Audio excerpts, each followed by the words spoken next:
Patsy, thanks so much for joining us. Now, we heard some strong words just now from the UK Prime Minister Boris Johnson, as well as earlier David Attenborough. We know that US President Joe Biden is slated to speak soon. Tell us about the expectations from him. So the expectation is that the United States will come in strong, particularly after 4 years of Donald Trump. As you remember, President Donald Trump pulled the U.S. out of the 2015 Paris Climate Accord. And now President Joe Biden has the burden and the pressure to show that America is back and wants to be back in the table and wants to lead in terms of climate change negotiations. He just wrapped up meetings at the G20 in Rome, where I was also part of, covering with the Voice of America team. And essentially, what's coming out of the G20 summit in Rome is very, very disappointing. The leaders could not agree on a timeline to phase out coal consumption and coal production domestically. And this is actually very crucial in terms of how the world can achieve that target of keeping global warming of below 1.5 degrees. And so the pressure is on, not just for President Biden, but also for the rest of the other leaders gathering here in Glasgow for the COP26.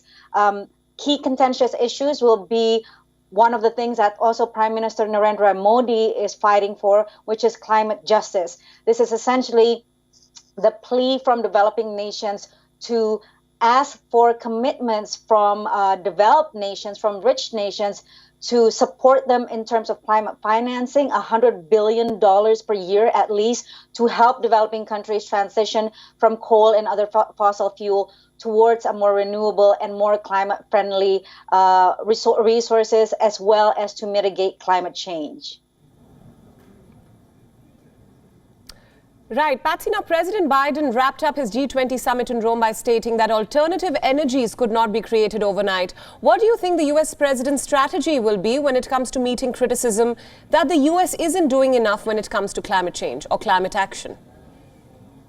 Right. So, I mean, this was something that President Biden said last night at the press conference at which I was present in Rome, when he was asked, isn't it ironic when you're coming into COP26 asking countries to do more to combat global warming, while at the same time you're asking oil producers like Saudi Arabia to raise production in order to lower global oil prices. And President Biden acknowledged that on the surface it may seem very ironic, but I think he was just being pragmatic, because essentially right now the energy crisis means that it's higher gas prices at home in the US, and that cuts in not just in terms of economic growth, but also his popularity. So he was being pragmatic in saying that, there needs to be a transition between fossil fuels to renewable energy, and that cannot happen overnight. And of course, everybody's trying to move towards that goal, and his administration is also trying to enact some ambitious initiative. However, the legislation for that is currently stuck in Congress, the Build Back Better plan, as well as the infrastructure plan, which has a lot in terms of electric vehicles and other climate-friendly initiatives, has not been resolved in Congress. So he's coming into COP26 somewhat crippled, because he cannot resolve his domestic legislative priorities in order to come with a stronger climate agenda internationally. Absolutely, Patsy. I just want to expand on the point that you just made and elaborate a bit about the issues that the US president is facing back home. The infrastructure and spending bill is pending. How are these factors, in your opinion, playing out for the Biden administration, especially when he's presenting himself at a global stage at a time when his approval ratings are not so high? Well, we asked these questions to White House officials, including Press Secretary Jen Psaki, National Security Advisor Jake Sullivan, and their response is essentially that world leaders are sophisticated enough to understand that it's not easy to get legislation pushed through to Congress. And they know that it doesn't mean that the President Biden is not willing or is not strong in terms of his intent, and that he will continue to work towards this. But you're absolutely right. I mean, President Biden really wanted to go into Rome, wanted to go into Glasgow, being able to show that, look, this is what I've done domestically. Now, what can you guys do, the rest of you guys, particularly wealthy nation, including to commit more to climate financing? But he wasn't able to do that, despite the fact that he actually delayed his departure by about 5 hours to get Congress to agree. And up to this day, they haven't agreed to the proposal. So it's still not something that President Joe Biden can carry on the international stage. Right, Patsy, let's talk about the US president's agenda on the sidelines as well. What are the other key engagements and areas of discussion that President Biden is looking at during this summit as well as on the sidelines? So one bilateral that I will be looking at very carefully is his meeting with Indonesian President Joko Widodo in a couple of hours. And in his briefing aboard Air Force One a couple of hours ago to my colleagues, Jake Sullivan essentially said that this is one area of discussion where the two leaders will be talking about Indo-Pacific security. Now, as you know, every time a U.S.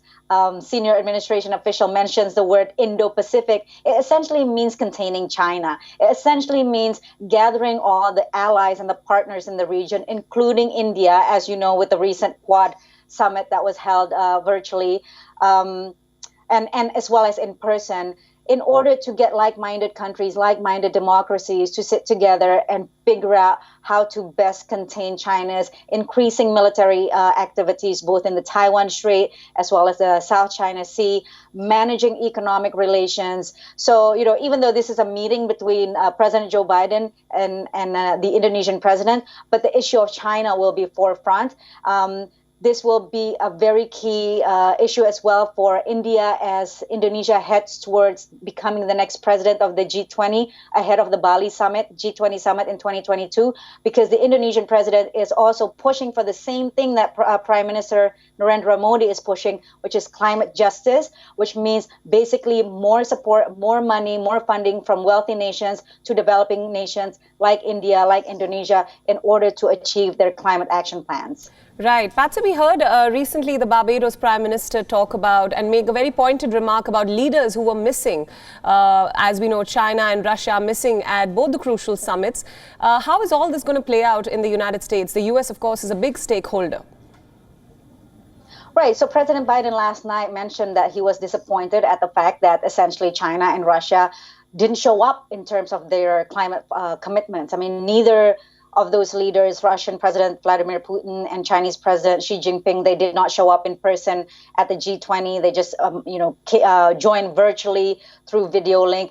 And today we are hearing that both of them are not even joining through video. They're just sending out their statements, which will be posted at the COP26 website. So there's a huge concern about the fact that China and Russia are missing from these discussions. Missing in terms of, making real commitments, making new pledges to slash emissions, because as you know, China and Russia, they're both coal producers, big coal producers, as well as India. And the issue of phasing out coal is just so crucial. Without being able to phase out coal, the world will just not be able to reach that goal of keeping global warming under 2%, 2 degrees Celsius, and ideally 1.5 degrees Celsius. WION World is now available in your country. Download the app now and get all the news updates on the move.